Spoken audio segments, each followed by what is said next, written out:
Thank you for doing this. I was having a blast going through your books again.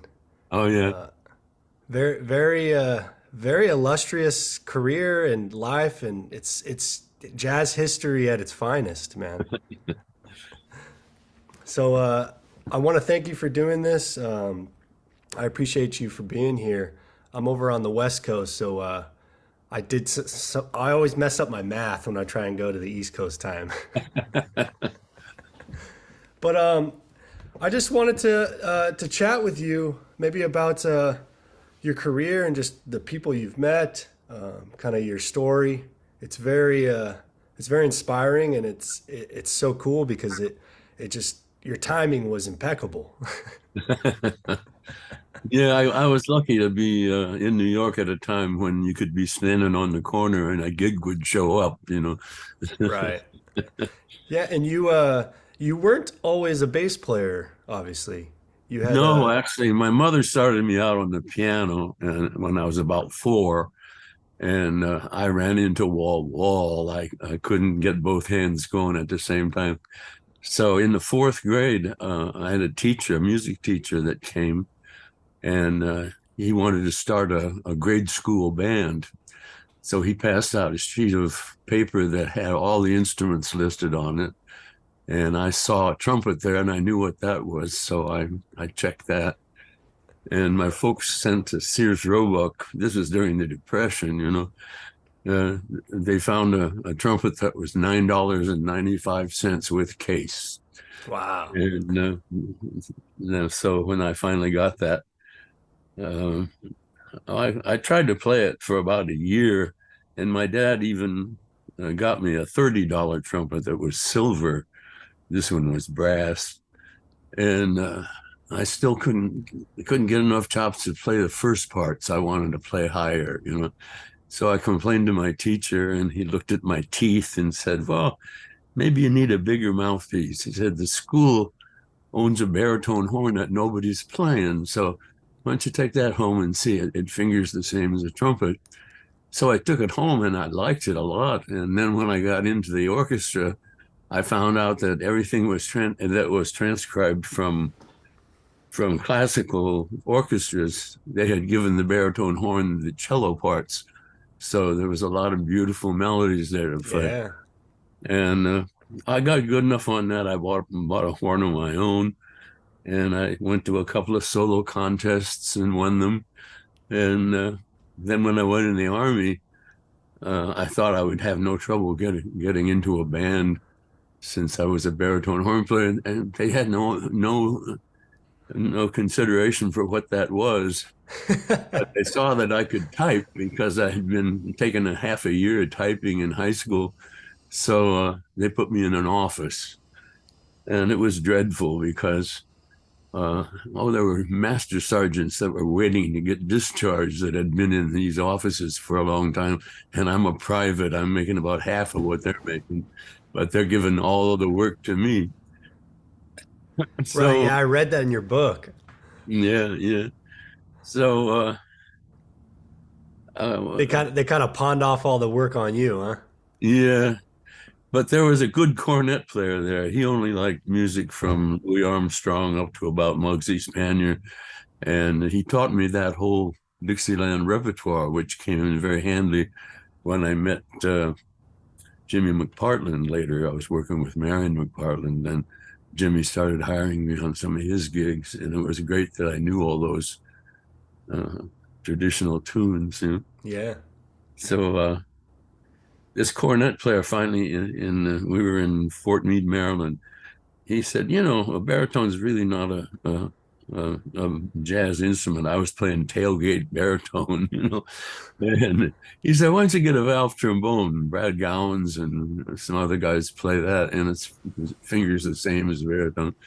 So we went into a used instrument shop near the railroad station there in Baltimore, and I found this old uh, Kahn valve trombone. It was really ancient. They only charged me $30 for it because the metal had gotten so soft that you couldn't sit it down on the end of the curve. Oh.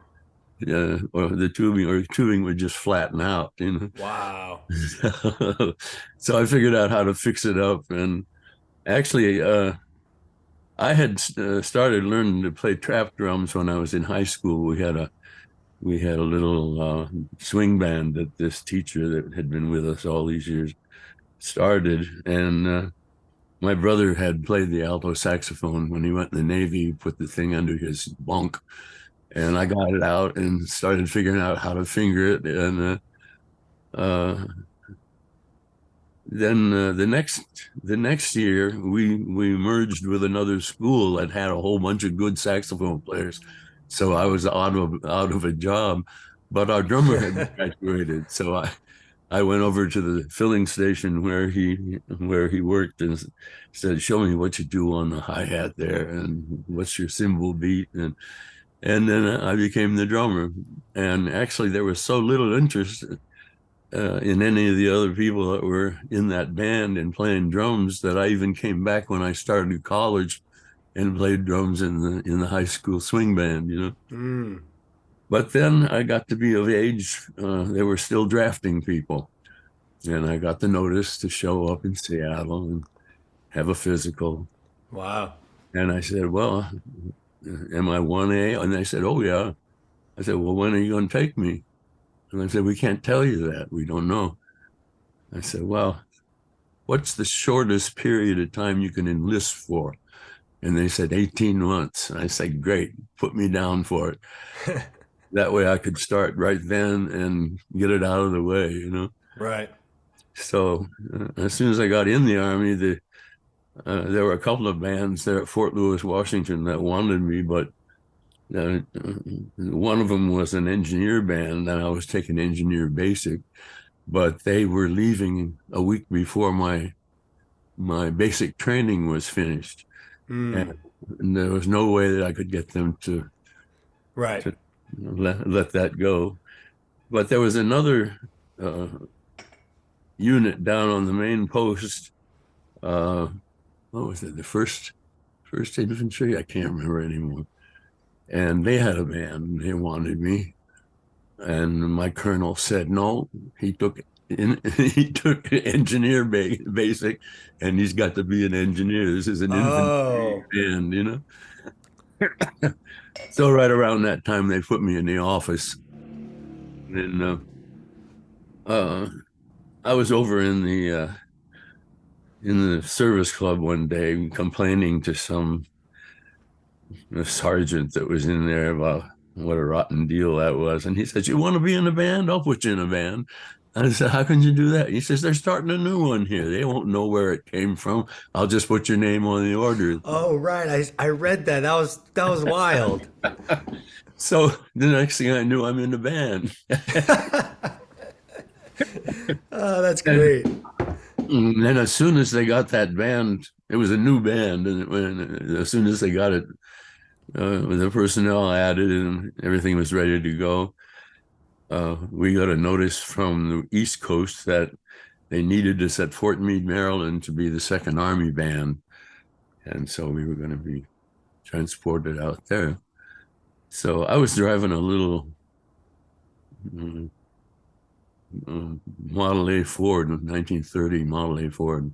This was in 46. And I bought the car just to be able to drive home on weekends from Mm. Fort Lewis, you know. And the sergeant, I said, "Oh, geez, I guess I ought to sell this car." And the sergeant says, "No, you can, the Army will pay you to drive it. They'll pay you 8 cents a mile to drive your own car." Mm. So I knew that I could run the car for about 5 cents a mile, and I just couldn't go over 45 miles an hour, you know.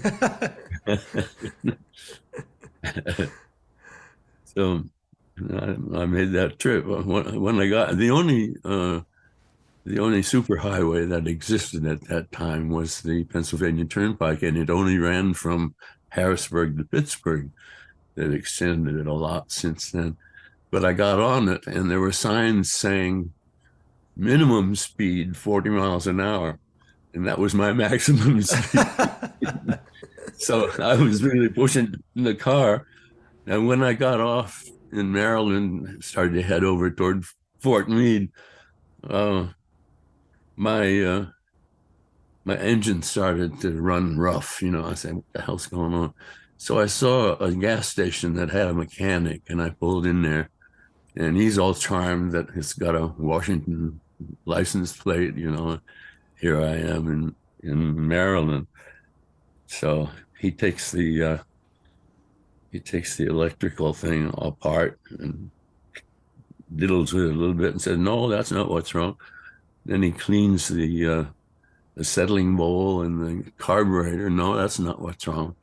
He takes the plugs out and then he says, "Oh, this is what it is. You got a carboned up spark plug." So he put it in a little machine that he had that sandblasted it clean, put it back in the car. Car ran perfect. And I said, "Great. What I owe you?" He says, "A dime." I said, "What do you mean?" He says, "Well, that's what I charge for cleaning a spark plug." I said, "Yeah, but how about all that other stuff you did?" He says, "Oh, I Right. ain't charge you for that. That weren't what was wrong." Wow. I need that mechanic on my speed dial. All of us do. That's great. So then you made it the rest of the way. Yeah, yeah. I kept the car for a while. I used to drive into Washington and into Baltimore. There were jazz clubs in both cities.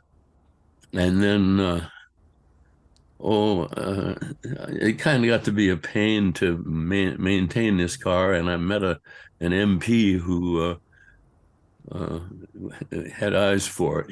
He wanted me to sell it to him. So I sold it to him for exactly what I had paid for it, which was $50. Wow. Wow. You're blowing my mind with these numbers. Yeah, it's funny, isn't it? And then I bought a bicycle for getting around the post. That was great. And I had been a good bicycle rider when I was a kid, but it had been quite a while. And I bought this bicycle in Baltimore and then rode it out to Fort Meade, which was about 30 miles, I guess. I was really finished by the time I got Right. Yeah. there. So, so then it turned out that none of the drummers in this band wanted to play the trap drums. They were all either percussionists or classical uh, players. And so I sent for my drums from home and started working the service club jobs. And it was nice. We had uh, one of the master sergeants that was in the band uh, wrote things for the band, and he was trying to figure out how to keep people that he didn't want on the band out because it was a source of extra income, and so some of the other sergeants were eager to be in it. And so he created doubles for everybody. I had to play the trombone. The bass player had to play the saxophone. The piano player had to play the trumpet. I mean, it was really funny. And right around that time, they made it legal for servicemen on their off hours to wear civilian clothes. So we went into Baltimore and got a whole bunch of suits of the same cloth. And we would go out and play in these officers' clubs where they had ordered us what to play. And they were so much kinder now that we looked like civilians. They came up and requested tunes and Uh, sent us drinks and tips that they hadn't been sending us before. that's funny. But I used to keep the trombone on a stand beside the drums. And when it would come time for me to play a chorus, the trumpet player would come pick up a stick and play the top string. And I'd keep the feet going and play my chorus. Oh, that's so funny. So when I finally got out of the Army, I went back to Seattle. Now, I had lived in Kirkland, which is across a big lake, Lake Washington, from Seattle. And all during the Depression, we didn't go to Seattle more than 2-3 times a year just to look at the Christmas windows or to shop for Christmas presents or something like that. But it was expensive. It was a ferry and a trolley, and so we didn't do that too often. And then when I got back to Seattle, uh, I decided that I'd rather live in Seattle instead of commute from Kirkland.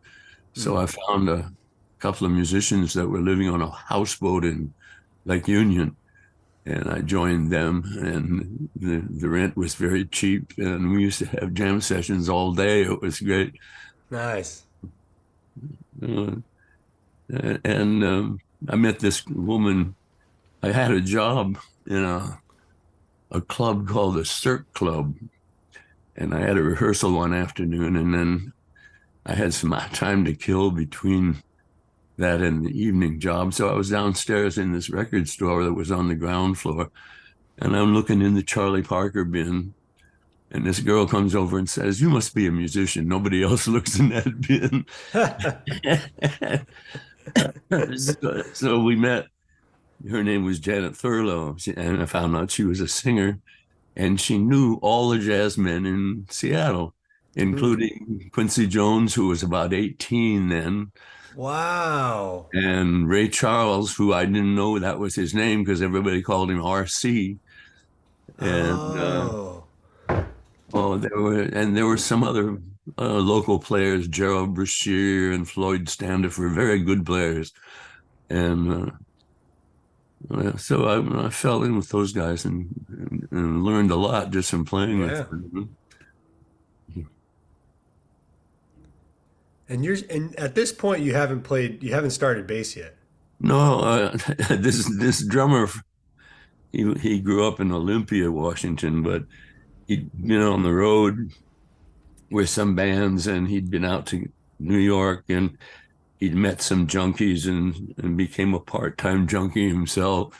And then he had an auto accident, and he went home to his mother's house to recuperate because he wasn't able to tell where he was reaching when something was Ah. fouled up with his head. And so he was just getting well from that accident when I got out of the Army, and he came up to Seattle to see what was happening, and that was how we met at a session. And all of the local guys said, "Oh yeah, this guy was the best drummer around," when before he left town. So we became friends. We started hanging out, and sometimes he would send me in on a job that he had with an organ player, and I'd play drums on this. He had a set of drums that he had drums he couldn't reach.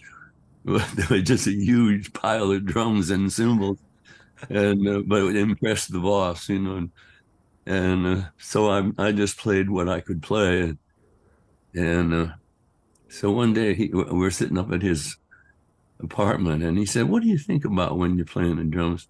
And I said, "Oh, I don't know, trying to keep the time steady and trying to find the sounds that different soloists like to hear behind them, and things like that." And he said, "Well, what about swing?" And I said, "Well, I hear that term being used all the time, but I don't really know what it is." Mm. So he just got up. He got a tune called "Mellow Mood" by piano player. I can't think of his name, and a basic Columbia record that Shadow Wilson was on, and a couple of Ellington things, and he played these things for me, and he danced the swing. It was just so Oh. great, and I just saw immediately what he was talking about. Yeah. So I still I still treasure that experience. Yeah, that's great. Really, it really kind of sunk in probably once you Yeah. all came together. And then So, there was an all-girl band that got stranded in Seattle. They were supposed to finish a gig there and then go up to Alaska. And the Alaska part got canceled, and they don't have any place to go. So Buzzy had eyes for the piano player, and her name was Betty Christopher. And so he went and talked to an after-hours club guy. He said, "You got all the rounders in here, and the wild ones and the hookers." And he said, "You should have jazz in a club like that. You got Hawaiian music." And the guy says, "Yeah, maybe you're right." So he lets Buzzy bring a band in there, and that was where I first heard Freddie Greenwell play. Uh, I'd heard him around town, but there I could run down there from my gig, which ended at 12, and his started at 12:30 and went for 4 or 5 hours, Wow. so I could sit in there. And so Buzzy and Betty had this romance, but she wanted to go back to New York. So he said, okay, he'd go back with her. And then, just kind of as an afterthought, he says to me, why don't you come with us? If you want to be a musician, you got to go where the music is. Right. So I had $50 in my pocket and my trombone.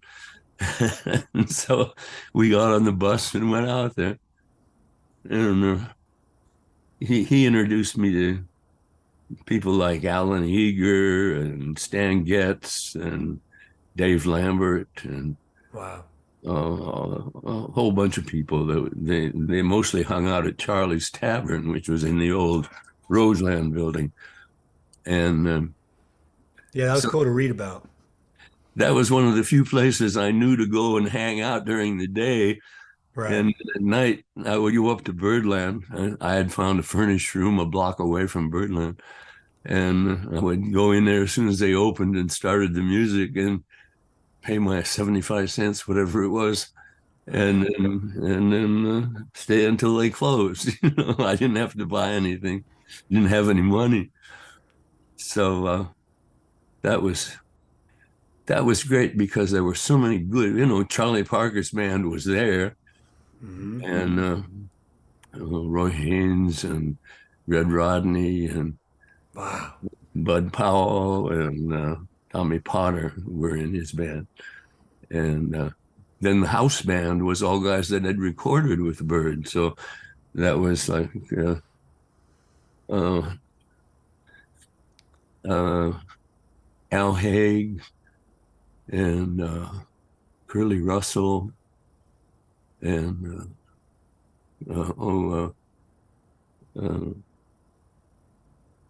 JJ was there, Wow. and Sonny Stitt was there, Wow. and Miles was there sometime. Some other time he would come in and join them on the bandstand. That's so cool. So it was nice But to hear all those people. yeah, Buzzy, when I was reading through through your Birdland to Broadway, he seems like a very kind of pivotal character in your life. Oh yeah, yeah. He really he decided he liked my talent, but he couldn't believe how innocent I was. So he was going to hit me to all of the inner workings of the jazz world. Right. So you're there hanging out at Birdland, and I also really enjoyed reading about Pee Wee Marquette. You Yeah, always see some images, and it's kind of his voice on some of the recordings. yeah, But and then there was one of the cool stories in there, if I remember right. You I can't remember who you were with, but you would stand outside, kind of hanging out because you could hear, and if nothing else, there'd be guys hanging out front. But someone I can't remember who it was. Maybe you can remember, but he's like, "What are you guys doing up here? Why aren't you in downstairs?" And he's oh, like, "Well, we don't have any money." And he's like, "Well, just come with me." And he took you guys down there, and Pee Wee kind of asked for where's you guys tickets, and you said he just kind of he said it's whoever. cool. Yeah, who was it again? I can't remember. That was Joe Lopes, alto Okay. player, a very rough guy, and I think Pee Wee thought he must be in the mob or something. He had a tough look on his face. So being, I mean, when I was reading your book, it's like there's so many. I mean, all of these clubs that you list off are all the classic, clubs that we listen to and read about and hear about. Yeah, Uh, yeah, like the Royal Roost, Birdland, Lucky Deuces. I mean, all this stuff is just so incredible. And then all these musicians that you were around. You said you hadn't really. I remember reading some stuff about you went to go take some lessons with Lenny Tristano, yeah. and he was kind of helping you, and he had talked about, you were talking about, I know how to read. I just, maybe I don't really know the chords that I'm really playing until I hear them. But how did you start to kind of learn on the bandstand and learn from these guys? Well, I had been a record collector since I was in junior high school, so I knew all the traditional stuff, the Ellington and the big bands. Yeah. Also this little electric store in Kirkland that sold stoves and refrigerators also had a corner where they had 78 records for sale, and they had a little machine there you could listen to the records to see if you wanted to buy them. Right. And so I learned an awful lot just from all of those records. Yeah, that's great. I mean, so when you're in New York, you you haven't this when did you start playing bass? I can't remember the story of when you kind of switched over. Wait a minute, my phone is ringing.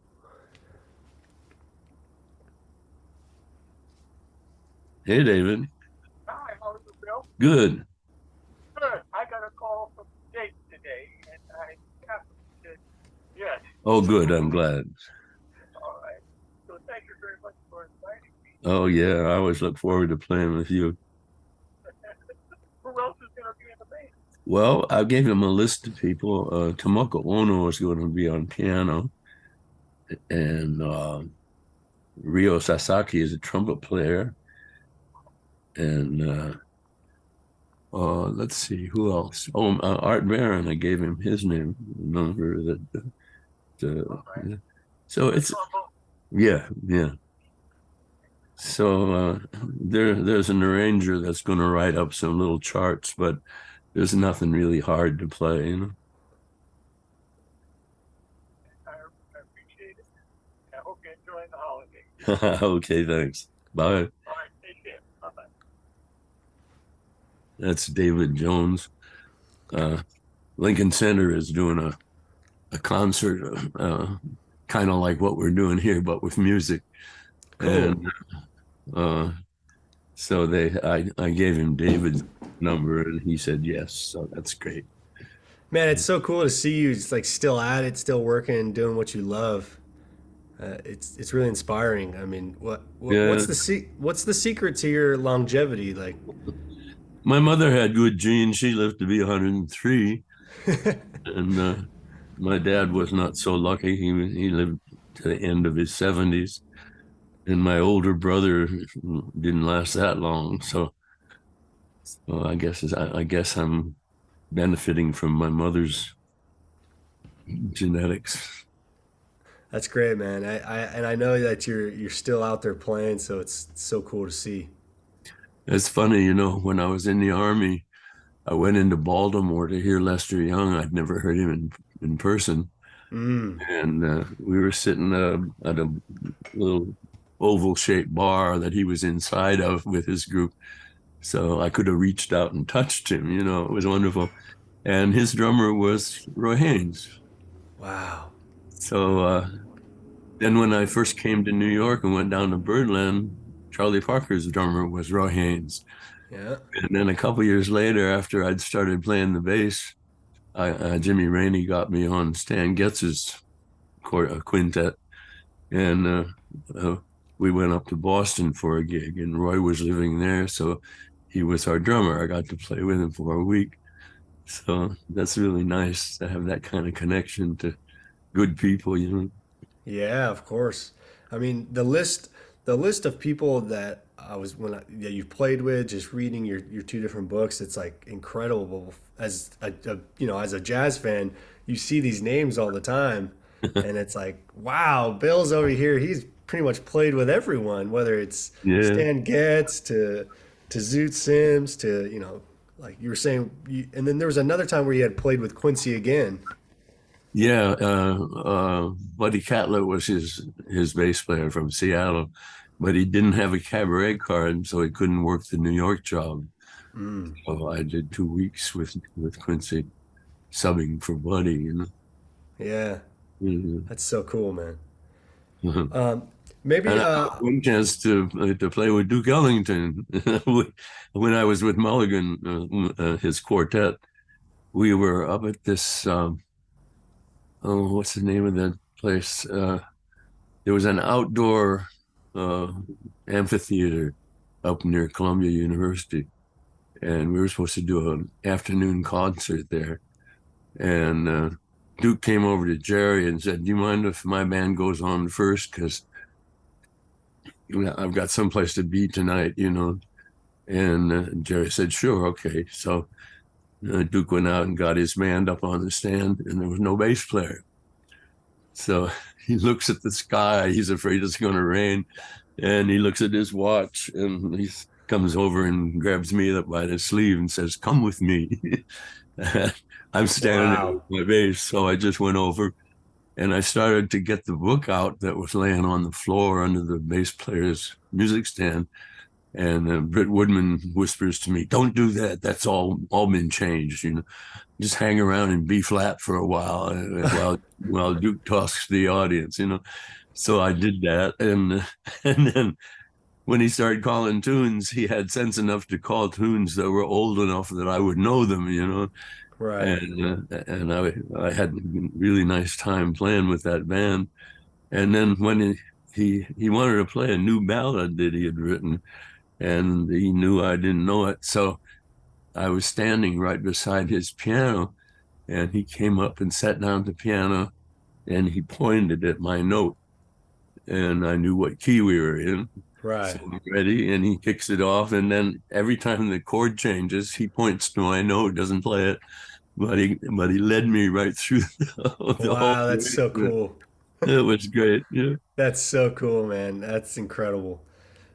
Maybe you, I really found some of the stuff you had talked about with Jerry Mulligan was very interesting, and some of the stories about one of them was like you guys had, I think you were down south somewhere. I can't remember where it was, but it definitely had a beach, and you guys were supposed to rehearse, but and then everyone you had just joined, I think it was, and everyone told you. No, you know, I think that's a story that somebody else told, and I used it in one of my columns, but Oh, okay. it wasn't. Maybe I'm getting confused. Yeah. Yeah. But what was it like playing with someone like Jerry Mulligan, all these guys? Well, it was the music was always great. He'd get a little crazy once in a while, like that he was a genius, and we should allow for that, you know. Yeah, you kind of had your off and ons with him several Yeah, times. yeah. So I quit a couple of times, and then he would call, and as though nothing had ever happened, and say, "How would you like to be in this new quartet?" So I always liked it because the music was great, you know.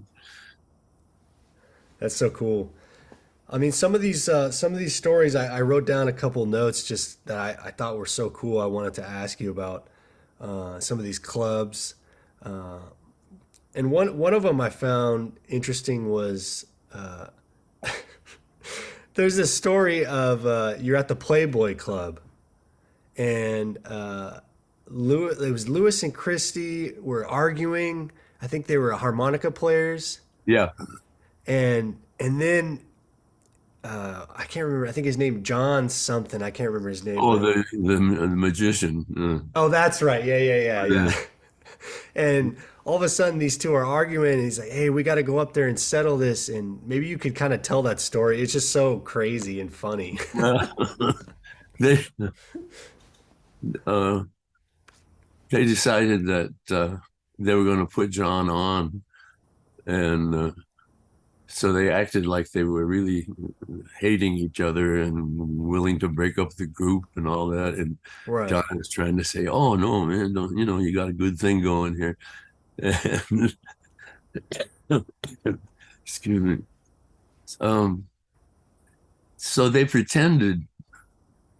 Uh, I forget exactly how it went because it's so long ago, but somebody had a pistol with a blank cartridge in it, and they acted like they had killed this guy, and then he hands John the pistol, and they run out. You know, he's standing there with this guy who's got a blood cube in his mouth, and blood is Coming out. going down.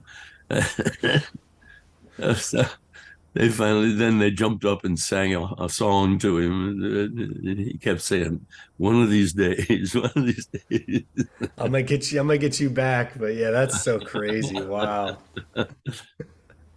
Another figure in your life, I noticed Zoot Sims. You seem to have a real connection with him. Oh yeah. Maybe you could talk Yeah. about what was that like? Well, he played down at the half note a lot, and I used to hang out down there a lot. So I would get hired, and also he just loved to play. So if anybody said they had a session going somewhere, Zoot would always say yes, you know. So I would find out where he was going to play and get my bass and go there too. There was a painter named David X. Young who had a loft building that was really in terrible shape, but he needed room for his paintings, and then he sublet the other levels to people like Hall Overton who taught there, and Dick Carey used to rehearse his big band there. A lot of different pieces of music went on there. You can see some of that under the loft uh, on YouTube. Okay, I think that'll show up if it just I'll have to check it out. search Yeah, on the loft. Yeah. Hmm. that's so cool. I mean, the half when you say the half note, I always think of the Wes and Wynton Kelly album, "Smoking at the Half Note." Yeah. One of my favorites. Well, that was a great place. It was down in the industrial district, and it had been the father's sandwich shop, just one little corner store. And Mm. when the brothers came back out of the Navy, they said, you know, we should have a jazz club here, and they talked their father into it, and they rented the vacant space next to them and took down the wall and put the bar in the middle and piano up there, and oh, so many good bands played down there. It was really nice. Yeah, that's so cool.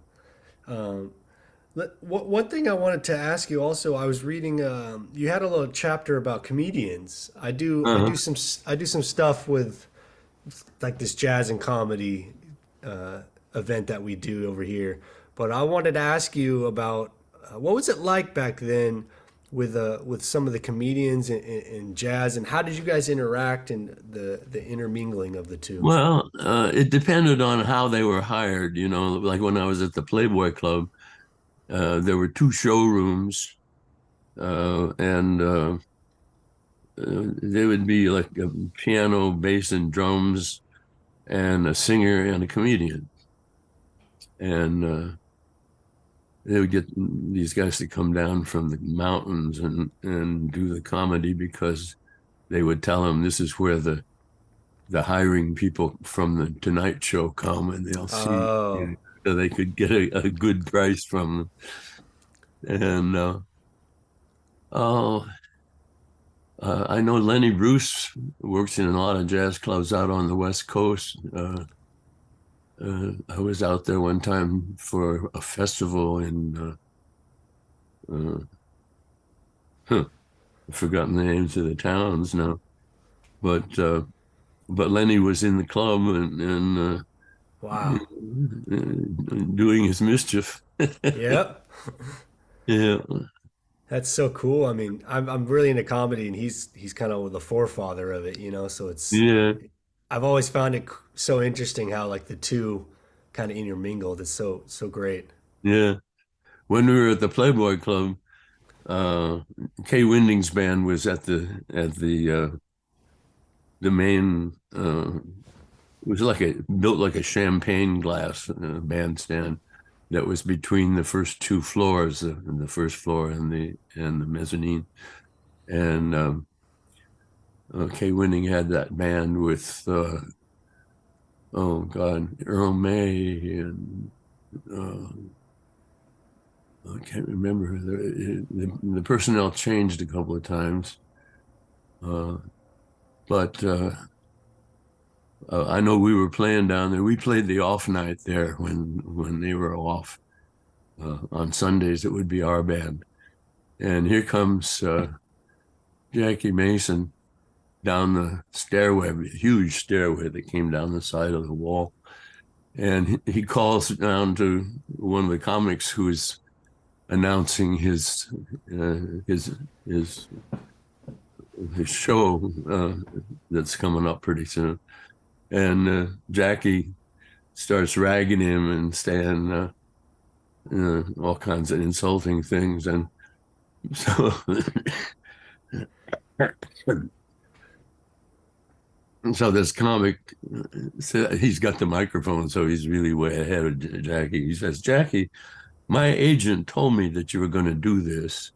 And he says, I'm not good at ad-libbing stuff, you know. So he gave me something to say. Wait a minute, I got it here. And he looks it up. He says, fuck you, Jackie.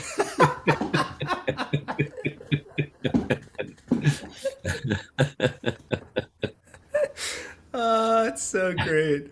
I love it. It's so funny.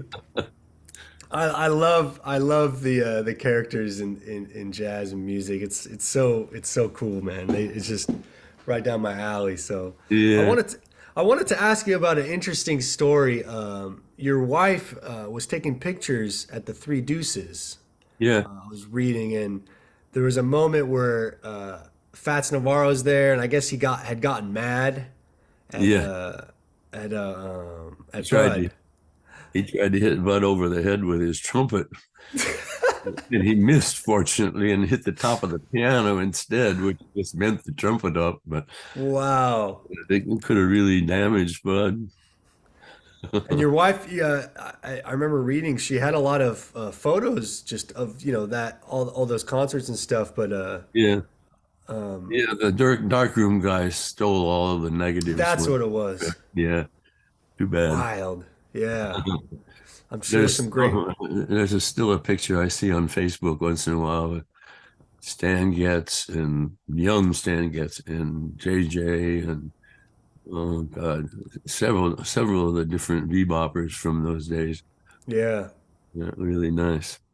What was it like playing with those guys? I mean, Well, when I was with Teddy Charles's trio up in Toronto, and Dizzy came up without a bass player, and so he called the local union or whatever it was and said he needed a jazz bass player, and they gave him the name of a trumpet player who played a little bass, but after the first couple of tunes, he had blisters. It was right. terrible, you know.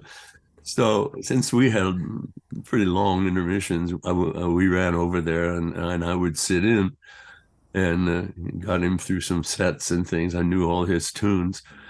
And so at the end of we had 2 weeks at the town tavern, and he just had 1 week there at the tavern on the green or whatever it was. And so his manager was Bill Graham, the saxophone player. And he called me up and said, Dizzy wants to know if you want to do a concert with him in Buffalo on your night off, you know. I said, yeah, sure, that'd be nice. So I went down, and it was not nice. Uh, it was in a basketball stadium on a little, oh, geez, somebody is calling me again. Excuse me. Oh, no worries. Hello.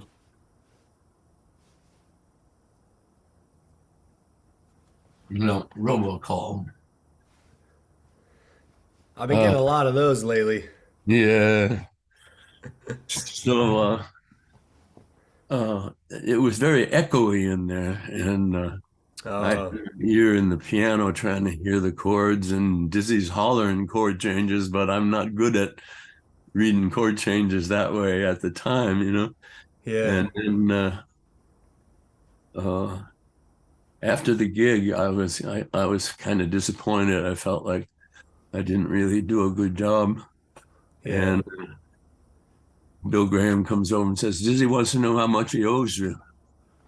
And I said, "Oh, don't do that. Just pay me what he pays." He said, "No, man, you got him over barrel. Tell him what you want." And so I said, "Well, gee, would $30 be too much?" He went and got my $30. And he says, Dizzy wants to know if you want to stay on the band. I think it was the price. That's so funny. But I told him, no, I'm not. I've got a week booked up in Toronto with Teddy. And so I ran into Dizzy at the Vanguard, I think. No, at the the village gate. We were his band and our band were both in the dressing room while the comedian was on. And I said, Dizzy, I've kicked myself so many times for not taking that offer you gave me to join your band, but I just want you to know that I've heard what a good teacher you are and what a sweet guy you are. And so, so, That's so cool. and he was very kind about it. So I got to ask you, Bill. I feel like you're so hip, working all the computers and stuff, and doing everything. I mean, I see you online, on Facebook. You're still playing all these gigs. It's like, how have you managed to like stay so hip, as time moves on? Well, I'm getting a little tired at my age, but uh, it's still fun to play the music. Yeah, I really enjoy keeps you young. it. Well, I don't want to keep you too long. Just let me know if you got to go. I wanted to. There was a funny story in your book where you were traveling around the city and you had gotten a scooter, and there was an image of you in my head of you driving around with this big old bass on your back. Uh-huh. That's just a funny image. I mean, it kind of looks like the cover of your book, but I mean, I can only imagine with you on a scooter. Oh yeah. No, that was I figured out a way with a long strap, and I pulled the end pin out and put it through the luggage rack in the back, and it was very stable. I just had to Nice. be careful how I was driving. In your book, you had the term scuffling, which I think is kind of our modern day version of hustling. Uh-huh.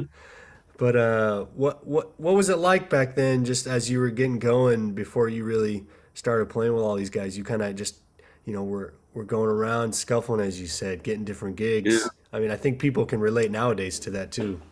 sure.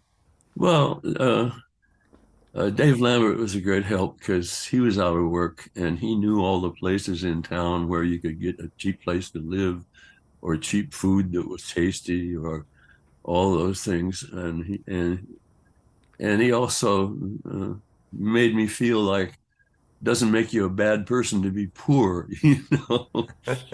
And so I stayed in a furnished room on 8th Avenue and 50th Street for a while, and then uh, when Buzzy went back to Seattle, I took over his apartment in Brooklyn Heights and stayed there for a month because he had given them a deposit and he knew they wouldn't return it. So, and then oh, I can remember sitting on the sidewalk in front of Charlie's Tavern, sitting on a curb and saying, "Geez, I got a nickel here. That's my total Right. assets." And I said, "That'll get me home on the subway, but uh, if I call somebody to try to borrow some money and they're not home, there goes my nickel and no result." And so then I just happened to see a sign in the window saying that they were buying blood down on 42nd Street. So I went down there and sold a pint of blood for Wow. $10, I think, or something like that. And but I spent most of that on the food that I needed. Well, but that's just uh, it's funny when Eileen and I got together. we moved to a nice apartment in Chelsea on 20th Street and 9th Avenue. And we spent a lot of time driving out to be someplace that was green, you know. So one day I said, you know, I wonder how it would be to live out there where it's green and drive in for the gigs, you know. And she said, well, if you think you can swing it, let's try. So I thought right across the George Washington Bridge in Leonia would be perfect, but there were no houses there that were anywhere close to what we could afford. And so we just kept driving north. Manny Album lived up in Nyack, and Don Lemond lived up in Nyack. And I found an agent up there that started showing us chicken coops at first, and then she showed us the house, and we bought it. I said, geez, the lady wants $20,000 for this little house and cottage out back. What am I expected to do, bargain? And she said, well, make her an offer. So I said, well, tell her 19,000. And she said, okay, and the woman accepted it. So then we had to wait a while to get the FHA loan and all of that, but we finally, and I signed the mortgage for 30 years and laughed because I hadn't known what I was going to be doing the next week, you know. Oh, it's so funny. There's some stories of you getting to sit down and play with Monk. Oh, that was when Jerry had done an album with Monk. And he said one day at a rehearsal, you know, we've been kind of playing the same material over and over again at these concerts. Why don't we have Monk come to one of our rehearsals and we'll play some of his tunes and see how that goes, you know? So we did. And, you know, he just came in and sat down, said hello, started playing, and he got to the end of the tune that he was playing and started all over again. And we realized he was going to do this until we learned it, you know? So about 3 or 4 times through the tune, we had it and we played it for a while. And then he did that with about 2 or 3 more tunes. And I finally said, you know, I'm getting a headache from trying to keep track of all of these strange chords, you know. I said, well, do you have something like a standard tune that we could play for a change? So he plays, oh God, I've lost the name of the tune now. It's a standard, but he only the melody was standard. The rest of it was completely different chords. And he So recorded it that way. That's funny. So Yeah. you were still, yeah. That sounds like classic Monk. Yeah. That's so funny. Well, let me ask you, with you know, with all these jazz schools and YouTube and all these records online, that the press of a button, it's insane. Yeah. What was it like? You know, what are maybe some advice for people that want to learn this? I know I'm going to have some students that might want to watch this. What would you recommend, just in general, just to be learning this music? Oh, just be around as much of it as you can, you know, find the people that you really have some kind of a feeling for and the way they play, you know. And there's just a million good players and good Yeah, records. yeah, for sure. I always say, you know, the records are should be your Bible. Well, Bill, I want to thank you for I don't want to take up too much of your time. I really appreciate you doing this. It's an honor to get to chat with you. Mhm. And you know, your link to the old world is so nice, man. It's so cool to be able to read your books. And for anyone that maybe hasn't checked it out, you know, you got your classic, the Jazz Anecdotes, which is full of some great anecdotes, great stories, great jokes. And then I really liked this one. The Birdland of Broadway was really cool. Uh-huh. Um, Well, when I first got involved with politics in local 802, we all ran for office one year, and we all won. oh right, I remember reading that. Yeah. When John Glazell became the president, he said, "How would you like to write a column?" And I said, "I know exactly the column I want to write. Every time musicians get together in band rooms or buses or something, they're always telling stories on each other. And somebody always says, gee, somebody should write these down." I said, "Let me be the one." Yeah. So I started it in 1983. And right away, I don't think it was more than 3 months of columns that I wrote. Everybody got the idea, and everybody had a story. They were sending it in from oh, the Canary Islands is one of the places I Wow. remember. And so there's no place for musicians to hang out and drink anymore, so we don't get the stories that way. But I'm still doing the column because uh, on Facebook, there's one page that's called Gigs from Hell. And I get some good stories from there once in a while. That's so cool, man. That's really cool. Well, I mean, it's great to talk to you, Bill. I hope you have a great holiday. I don't want to take up too much of your time, and it's so inspiring to hear all these stories, to see that you're still playing, and I really appreciate you for doing this. Okay, great. And I hope I'll keep watch online for everything you're doing. So it's great to see you through the internet. So I appreciate you. Okay, that's nice. All right, Bill. We'll see you later. Have a good one. Okay, bye.